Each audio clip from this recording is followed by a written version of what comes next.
Bienvenidos a México, el país de la tortura, aunque López Obrador dice que no existe, pero no solo existe, sino que es la regla en las investigaciones penales que dirige Alejandro Gertz Manero, que ahora está de cacería y busca meter a la cárcel al abogado Óscar Zamudio porque este le ganó 2 instancias a la FGR, por lo que el fiscal se encabronó, pero lo que lo tiene verdaderamente enfermo es la denuncia que presentó el abogado en contra de Gertz por tortura. Porque Óscar es el abogado de Carlos Treviño, que fue uno de los muchos señalados por Emilio Lozoya por presuntamente cometer delitos. La declaración de Lozoya la hizo bajo la tortura de Gertz. Todos escuchamos la llamada en la que el fiscal le ordena al papá de Lozoya lo que tiene que hacer. Que se desista del amparo. Y ya no metas ese cabrón, por favor, enfrente, porque las cosas las va a echar a perder. Es un error. Se adelantaron, no tiene nada que ver, no lo hicieron ni con la autorización nuestra. Yo no acepto dobles lenguajes, Para nada. Ni las jugadas de ese pinche bandido del abogadete ese, El abogadete al que se refiere Gertz es Javier Cuello Trejo, que era quien defendía a Lozoya, hasta que a este le hicieron mano de puerco calibre tortura y tuvo que correr al abogado y de paso renunciar a las protecciones que tenía. Y además Gertz tenía a la mamá y a la hermana de Lozoya. Con ese nivel de presión, ¿qué nombres quiere que le dé, señor fiscal? Los hechos que declaró Lozoya los hizo sin pruebas, tan es así que desde el 2020 no han judicializado a nadie, porque los hechos que expresó no se sostienen por las irregularidades. Y si a eso le sumas que Óscar, basándose en la ley y en un criterio de la Suprema Corte de Justicia de la Nación, buscó la nulidad de la declaración que hizo Lozoya en contra de su cliente porque se obtuvo bajo tortura.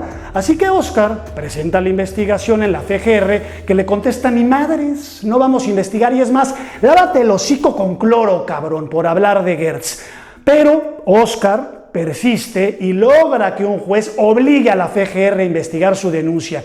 Y es ahí cuando Gertz dice: no, a quien me van a investigar ese es al pinche abogadete por denunciarme por tortura. Y cuando hablamos de tortura, de inmediato pensamos en el tehuacanazo o en unos toques en los huevos, pero no, son acciones más perversas que pueden cometer en tu contra, en contra de cualquiera. Cancelo la orden de aprehensión en contra de tu nieta si te incriminas, o te saco de la cárcel, pero primero me das una lista de responsables. No importa que no tengas pruebas, con tu declaración basta. En México se consiguen reconocimientos judiciales a partir de la tortura, que como una de sus definiciones es anular la personalidad de alguien en una investigación en donde la autoridad consigue alguna acción sin necesidad de causar un dolor físico o afectación a la salud.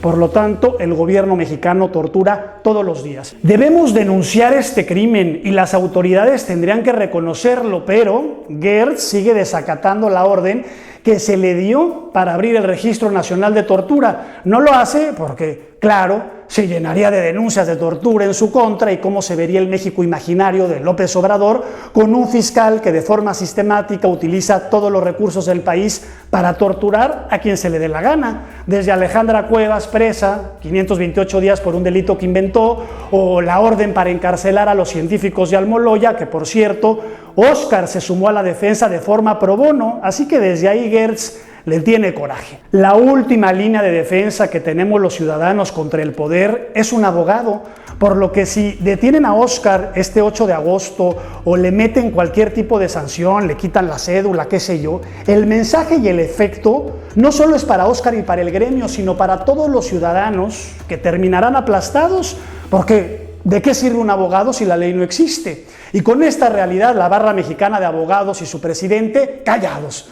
No me sorprende, es Víctor Olea, el abogado privado de Gertz, el mismo que cabildeó en la corte para sepultar a una mujer inocente en la cárcel, pero de quien sí esperaba una reacción diferente, una conducta más íntegra, era de Arturo Pueblita, el presidente del Ilustre. Esperemos que rectifique. Gertz en este caso una vez más me recuerda a Hitler, y no porque el papá y el abuelo del fiscal fueron espías nazis en el gobierno de Ávila Camacho, y tampoco porque eran promotores de las juventudes hitlerianas en México, ¿no? Hoy Gertz me hace pensar en Hans Litten, el abogado que llevó a Hitler al estrado antes de que éste se convirtiera en el amo y señor del planeta, porque Litten desde adentro veía lo que hacía Hitler y lo que los nazis buscaban, y por eso alzó la voz, como lo hace Zamudio hoy.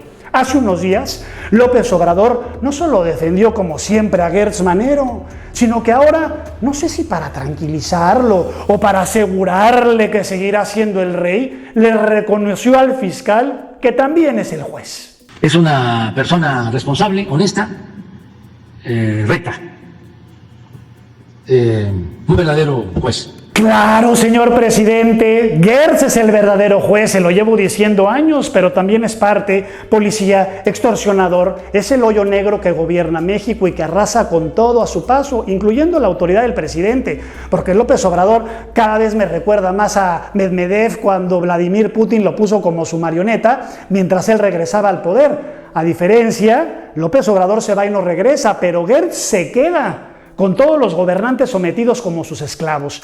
Expresemos nuestra solidaridad, indignación y preocupación porque a este paso nadie va a poder contar con un abogado que te defienda y te vas a quedar completamente solo. Mi reconocimiento a Óscar Zamudio Campos y a su abogado Marco Tulio Martínez Cosío. Sí, ahora el abogado necesita de otro abogado que lo defienda, porque Óscar se atrevió a proteger a su cliente y a denunciar a Alejandro Gertz Manero, el torturador que controla a México.